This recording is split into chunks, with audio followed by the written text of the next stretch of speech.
Hello and welcome everyone to another episode of Peak TV. My name is Ali Akani and we've got a very special guest with us today, Chief Executive Officer of Castle Minerals Limited, Mr. Stephen Stone. Hi Stephen, welcome on the show. Hi Ali, how are you going? Pretty good, thanks. How about yourself? Yeah, lovely day in Perth today. It's great. Now Steve, for those of us who know about Castle, we've obviously seen the company's journey over the last year and a bit. And it's been quite a phenomenal ride. But for those of us who do not know about Castle, why don't you give us a bit of an insight into the company and some of the projects? Sure. Castle's been around for a while, mainly focused on gold exploration in Ghana. But in the last couple of years, we've really focused it on acquiring and building a portfolio of West Australian projects, and we've sort of badged ourselves as an incubator. We've got a small team of very experienced and competent geologists, and what we've been doing is looking very carefully around the state for good quality ground. Obviously, it's got to be available for pegging, which isn't easy to find, but we've been doing that very successfully. So now we've got this tremendous portfolio of battery metals, base and gold projects in WA to complement what we already have in Ghana. That's excellent. And Steve, Castle has badged itself as a project incubator. What does this strategy mean for the business and what is the long-term vision here? So what we're looking for is good quality ground, strategically located, early stage. So what we do is we go in there, we acquire all the historical data, we reprocess a lot of the geophysics and the geochemical data using the latest technology, and we build up an exploration case for that area, as indeed every other company does. And then the idea is to go out on the ground and start to a process of proving, confirming the prospectivity that we think we've been there. And I don't think we've put a foot wrong in the last 18 months. All the projects we've picked up have turned out to be really, really tremendous. It's excellent. It's an exciting time for the business. I mean, we've seen the recent lithium announcement around the results that have come through. Can you talk to us a bit about that announcement, but also the lithium projects in the business? Sure. So we have a very strong, we've built up a very strong battery metals portfolio. We have two lithium projects in WA and a graphite project in WA and one in Ghana. On Tuesday, we put a release out on our Woodcutters project, which is in the Norseman region, and it's right between the Bald Hill deposit and mine and Liontown's Baldania project in what we call the sort of lithium pegmatite belt.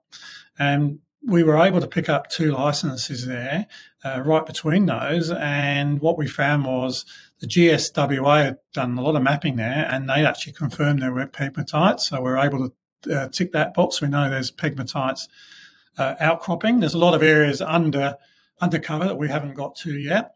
And then we found that AngloGold Ashanti had gone through the area quite extensively and done a lot of sampling for gold.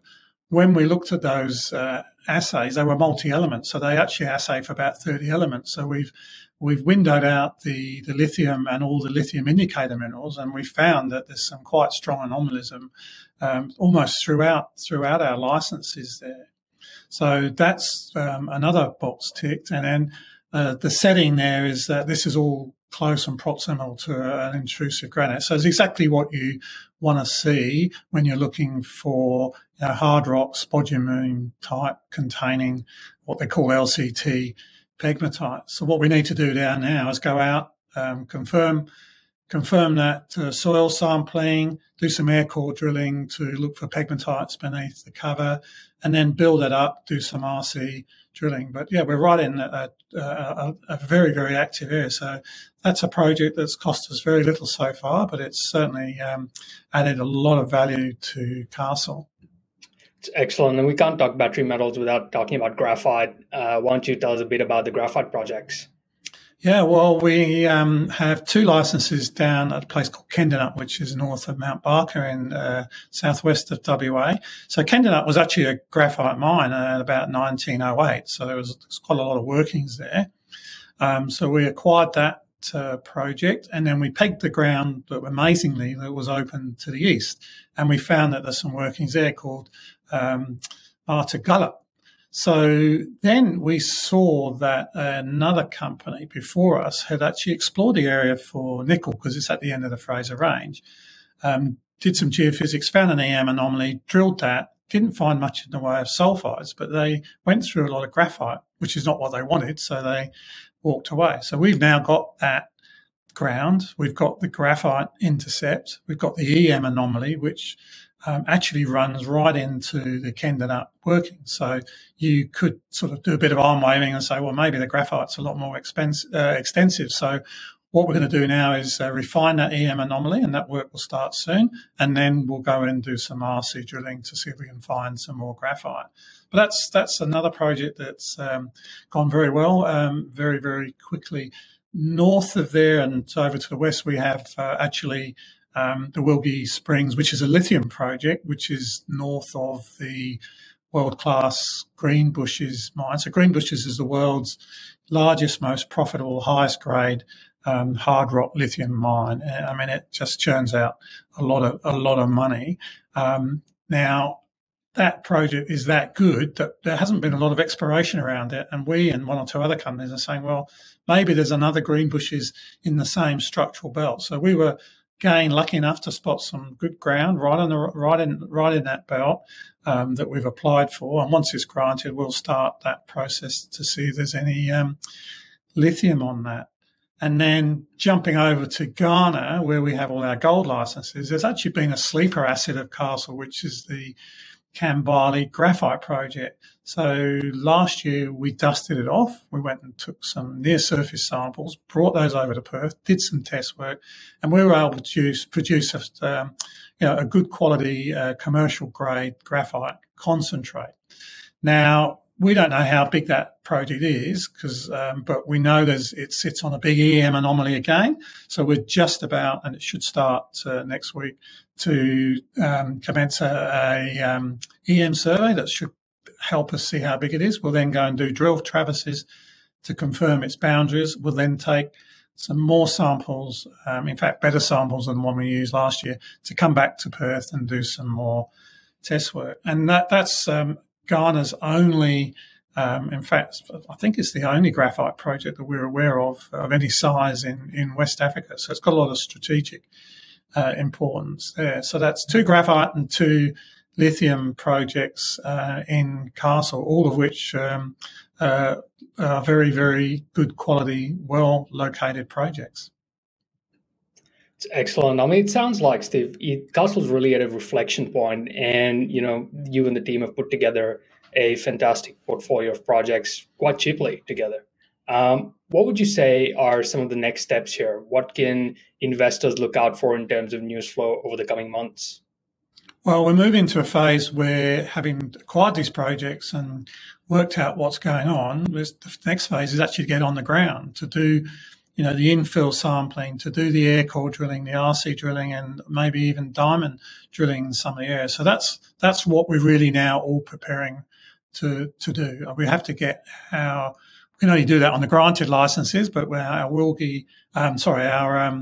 licenses down at Kendanut are both granted, so we can get out there. We can do the work in Ghana that we want to do. And then the other licenses we don't think are that far away from being granted either. So with the funds that we've been able to acquire with your assistance, the fact that we've recapitalised the company, we can now go out and confidently do that work. We're not come issue. We don't need to look over our shoulders. We can just focus on doing the exploration. We're not really looking to acquire any more projects.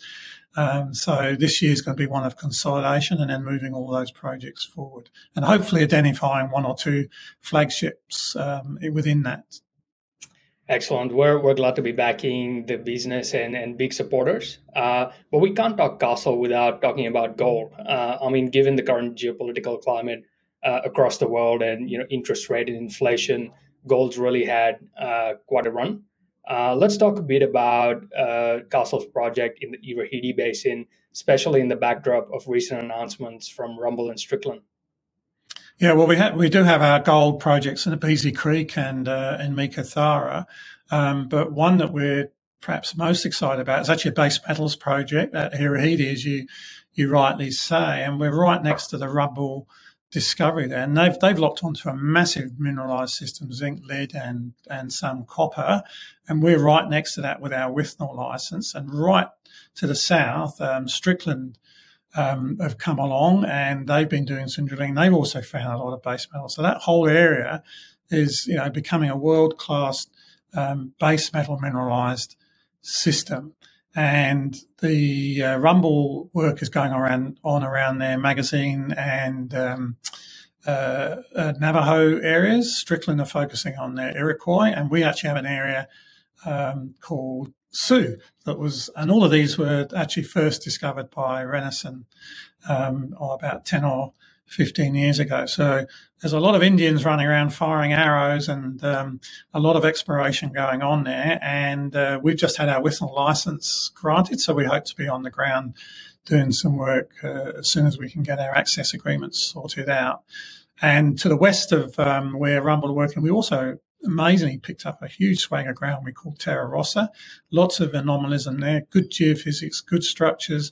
And that's an area we think is going to come up good as well, but it's not one that the market is really sort of focusing on because we haven't said too much about it. But we hold that one in very high stead.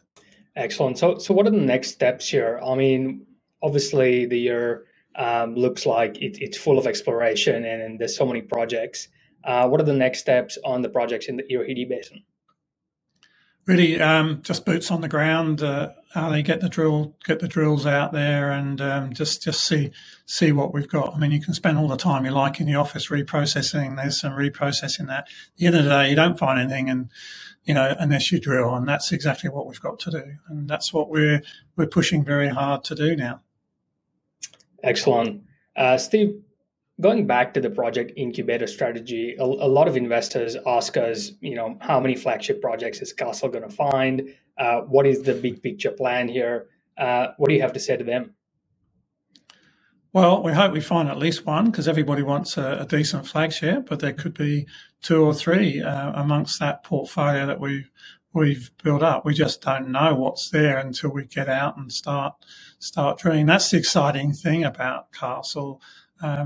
You're investing in Castle for a whole range of reasons, whether it's battery metals, base metals, or gold. The company offers all of those. They're all quality projects. Any one of those could be the next flagship, and that's what's exciting for me, and sort of gets me out of bed and and at work every day. I mean, it's a really great atmosphere here in an environment where the commodity prices, for practically every commodity, are at sort of near record levels. I mean, that hasn't occurred for decades. So this is a fantastic time to be doing exactly what we're doing. Quite right, Steve. I mean, we're in the middle, or at least at the start of another super cycle, and Castle definitely looks well positioned. So an exciting year ahead for the business. Thanks again for joining us on Big TV today, and thank you to everyone watching. Thank you, Ali. Thank you very much.